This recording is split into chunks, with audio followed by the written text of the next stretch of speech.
بسم اللہ الرحمن الرحیم۔ السلام علیکم ورحمۃ اللہ وبرکاتہ۔ برگزیدہ پیغمبر حضرت عیسیٰ علیہ السلام کی پیدائش کا یہ واقعہ حضرت خواجہ شمس الدین عظیمی صاحب کی کتاب محمد رسول اللہ قصص القرآن جلد سوم سے لیا گیا ہے۔ حضرت عیسیٰ علیہ السلام ان چند اولو العزم جلیل القدر اور مقدس رسولوں میں سے ہیں جن کی آمد کی بشارت متعدد انبیاء کرام علیہ السلام نے دی ہے۔ عابدہ و زاہدہ اور عفت مآب مریم علیہ السلام اپنے حجرے میں عبادت میں مشغول رہتی، ضرورت کے بغیر باہر نہیں نکلتی تھیں۔ قرآن پاک میں ارشاد ربانی ہے، اور اے پیغمبر کتاب میں مریم کا واقعہ ذکر کرو، اس وقت کا ذکر جب وہ ایک جگہ پورب کی طرف تھی، اپنے آدمیوں سے الگ ہوئی، پھر اس نے لوگوں کی طرف سے پردہ کر لیا، پس ہم نے اس کی طرف اپنا فرشتہ بھیجا اور وہ ایک بھلے چنگے آدمی کے روپ میں نمایاں ہو گیا۔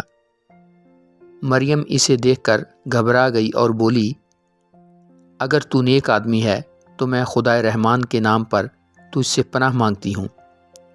فرشتے نے کہا، میں تیرے پروردگار کا فرستادہ ہوں اور اس لیے نمودار ہوا ہوں کہ تجھے ایک پاک فرزند دے دوں۔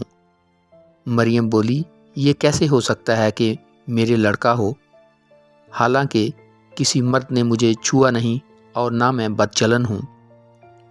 فرشتے نے کہا، ہوگا ایسا ہی، تیرے پروردگار نے فرمایا ہے کہ یہ میرے لیے کچھ مشکل نہیں۔ وہ کہتا ہے کہ یہ اس لیے ہوگا کہ اس کو لوگوں کے لیے ایک نشان بنا دوں اور میری رحمت کا اس میں ظہور ہو، اور یہ ایسی بات ہے جس کا ہونا طے ہو چکا ہے۔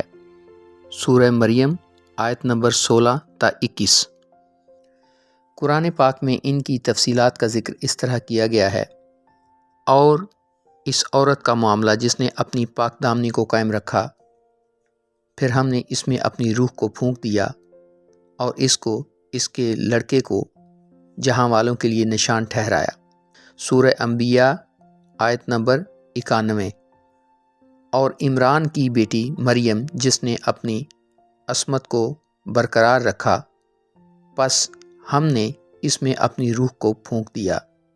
سورہ مریم آیت نمبر 12۔ پھر اس ہونے والے فرزند کا حمل ٹھہر گیا، وہ لوگوں سے الگ ہو کر دور چلی گئی۔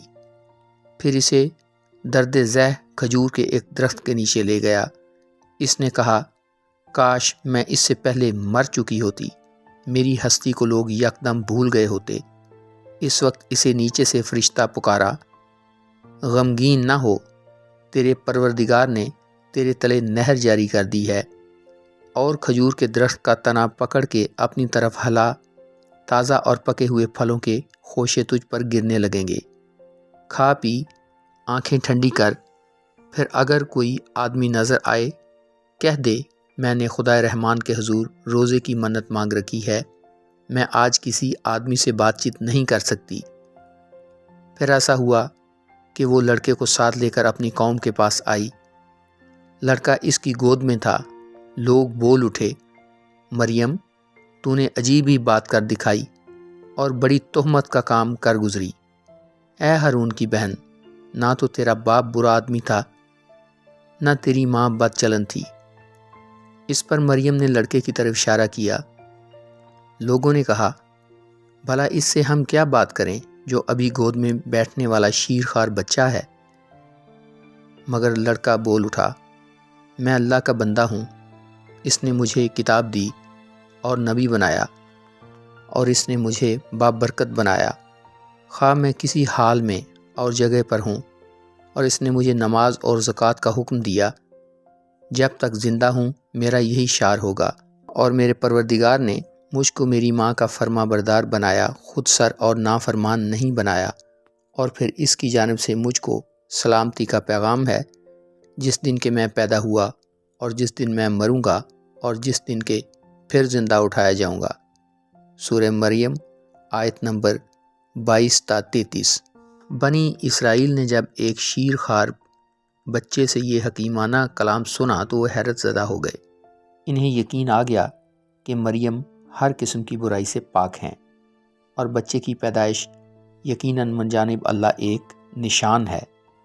حضرت عیسیٰ علیہ السلام کے معجزانہ ولادت کے چرچے ہونے لگے۔